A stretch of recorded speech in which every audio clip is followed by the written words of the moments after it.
এখনো দুই একটা মানুষ ঘুমাইতেছে। আল্লাহু আকবার, সুবহানাল্লাহ।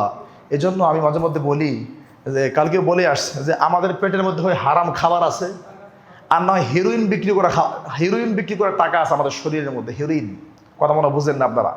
হিরোইন খেলে যেমন রক্ত পয়সা যায়, কথা যেভাবেই নেন, এটা আমার কাছে মনে হয়, আমার মনে হওয়া ভুল হতে পারে। কেন জানেন? কারণ মাযহাবিদের মসজিদে জাল হাদিস বলে, জাল হাদিস। আমি ওদিন গেলাম, ঢাকা মেডিকেল থেকে বের হয়ে একটা মসজিদে ঢুকলাম, ওখানে গাশত হচ্ছে, গাশত। তা গাছতে আমি বসে গেলাম, ছোটো মানুষ, এত বড় কিছু মনে হয় না, দাড়িও ছোটো, চেহারাও ছোটো, আমার বড় আলেম মনে হয় না। বসে গেলাম ছাত্র হিসাবে। তো গাছের মধ্যে বলতেছে, বাবির দিকে না তাকাইলে, বেগানা নারীর দিকে না তাকাইলে 13 হজের নেকি হয়। সবাই সুবহানাল্লাহ বলে বেহুশ হয়ে যেতেছে। জাল হাদিস শুই না, ওদের শরীর যে পরিমাণ গরম হয়, বুখারীর হাদিস, কোরআনের আয়াত শুনে আমাদের মুখে সুবহানাল্লাহ বের হয় না। তার মানে কি? আপনাদের রক্তগুলো পচে গেছে, আপনাদের ঈমান দুর্বল হয়েছে, রক্তগুলো পচে গেছে একবারে। অথবা আপনারা, আমাদের বেশিরভাগ মানুষ হারাম খায়। কেন জানেন? আরে আল্লাহ তো বলছে যে ঈমানদার যখন কোরআন সুন্নাহর কথা বলে, যখন কোরআন সুন্নাহর কথা শুনে, জান্নাতের কথা শুনে, জাহান্নামের বিবরণ শুনে, তখন তাদের মুখ দিয়ে সুবহানাল্লাহ বের হবে, আশ্চর্য হবে, নিয়ামতে ঈমান বেড়ে যাবে। কই আমাদের কিছুই বের হয় না, বেশি বেশি ঘুমাই।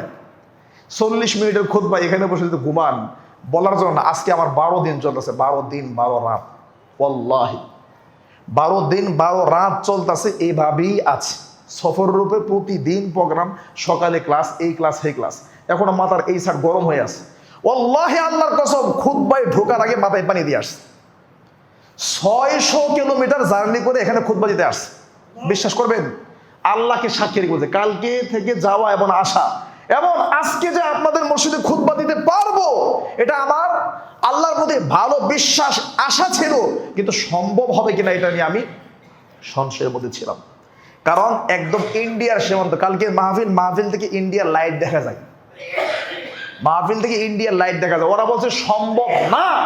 সারা রাত কষ্ট করে কোন রকম সেই চাঁপাইনবাবগঞ্জ থেকে পদ্মা পার হয়ে রাজশাহীতে আইসা 4:30টার গাড়ি ধরছি, এখানে আইসা এই যে আপনাদের এখানে খুতবা দিচ্ছে। তার মানে কত যে কষ্ট হয়েছে এটা হিসাবই নাই। মাথার মধ্যে পানি দিয়ে খুতবায় দাঁড়াইছে, এখনো মাথা জ্বলতেছে।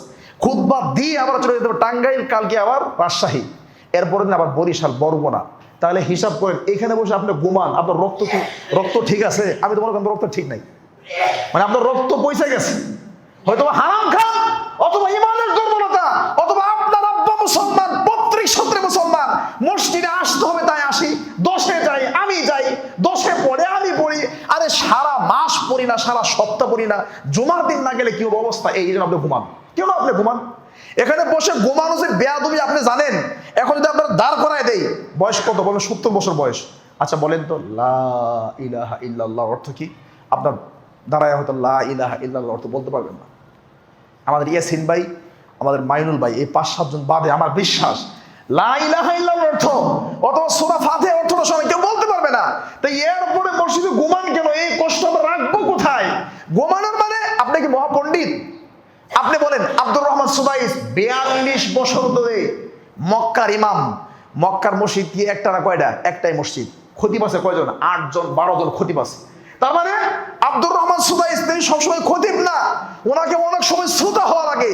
তা আব্দুর রহমান সুবাইস 42 বছর ধরে ইমামতি করে, ওনাকে যদি মাঝে মধ্যে শ্রোতা হওয়া লাগে, জুমার খুতবার শ্রোতা, এত বড় আলেম, তা আপনি কি জানেন? আপনি তো শ্রোতা, তা আপনি ঘুমান কেন? উনি কি ঘুমায় বসে? আমি তো এত কিছু জানি, আমি তো এখানে দাঁড়ায় খুতবা দিই আল্লাহর করে, কাবাই যা আছে ঘুমাই দিই। কেউ ঘুমাই? সুবহানাল্লাহ, আপনাদের বোঝানোর ভাষাই নাই। এই জন্য বলি আমাদের ইমান পোতায় গেছে। পোতায় গেছে মানে ইফতারি কয়টায়? 5টা 50, তো 5টা 30 মুড়ি মাখাইছে, খাইমো আজকে ইচ্ছা মতো, পরে মুখে এসব পোতায় গেছে। মানে টাইম হওয়ার আগে শেষ। তা আপনারও টাইম হওয়ার আগে মানে শেষ হয়ে গেছে। আল্লাহ হেদায়েত দান করে। এই যে আজে বাজে কথাগুলো কেন বললাম? আপনারা বলাইছেন। আমি ধারাবাহিকভাবে 5টা আদবের কথা বলছি, এতক্ষণ 7-8টা হয়ে যেত। আপনি ঘুমাইছেন, আমার কষ্ট লাগছে, এই জন্য এই 13 কথাগুলো আপনাকে বললাম। সুতরাং শরীরের মধ্যে রক্ত রাখবেন না, এই পুঁজি থাকবে, ইমান ঠিক করবেন না, এভাবেই থাকবেন, এই চিন্তা আপনাদের। যদি এটা ভালো না লাগে তাহলে তাহির হিসাবে নিয়ে আসেন, খুতবা দিব, ড্যান্স দিব, খুব ভালো লাগবে আপনাদের কাছে। কারণ অবস্থাতে এরকম হয়েছে। আজ থেকে 30-40 বছর আগে আমাদের বাংলার প্রত্যন্ত অঞ্চলে ওয়াজ মাহফিলের পরিমাণ ছিল কম, যাত্রা গানের পরিমাণ ছিল বেশি। 30 বছরের ব্যবধানে বাংলাদেশ বাংলাদেশের আনাচে কানাচে ওয়াজ মাহফিলের পরিমাণ বেড়েছে, যাত্রা গানের পরিমাণ কমেছে। কেন জানেন?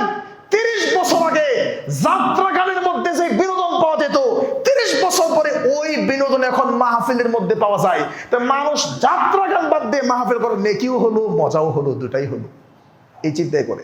তা আমার এই অবস্থা হয়ে গেছে, আমাদের ইমারও ডিজিটাল হয়ে গেছে।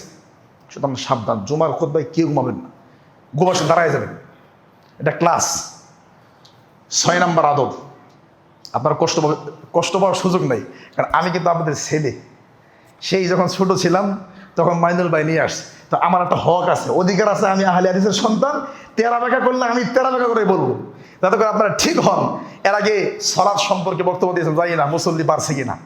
মুসল্লি যদি না বাড়ে, তাহলে আমার দাবি, আমার বক্তব্য যেটা আমি প্রায় বলি, আমার বিশ্বাস, যদি বাংলাদেশের প্রত্যেকটা মসজিদে শিক্ষা প্রতিষ্ঠানে যেমন হাজিরার ব্যবস্থা আছে, হাজিরা মানে কে কখন ঢুকলো, যেমন শেখ আব্দুর রাজ্জাক বলতো আমাদেরকে, জামিয়া সালাফের শিক্ষক যারা আছেন, 8টার পরে, 8টার 1 মিনিট পরে যদি কোনো শিক্ষক মাদ্রাসায় ঢুকেন, তাহলে খাতার মধ্যে এল চিহ্ন দিয়ে স্বাক্ষর করবে। এল মানে আমার লেট হয়েছে, দেরি হয়েছে। এরকম যদি প্রত্যেকটা মসজিদে খাতার আয়োজন করা হয়, হাজিরার আয়োজন করা হয়, কোন ঘরের কোন মুসল্লি কার ছেলে কোনত্ব পড়লো কোনত্ব পড়লো না, কে নামাজি কে বেনামাজি, এটা যদি চিহ্নিত করা হয়, বেনামাজিদেরকে চিহ্নিত করে ওদের জানাজা, দাফন, কাফন, দুয়া সব যদি বর্জন করা হয়, আমার বিশ্বাস ওই ঠিক হবে। ওর সাথে ইবলিস আছে, ইবলিস ঠিক হয়ে যাবে।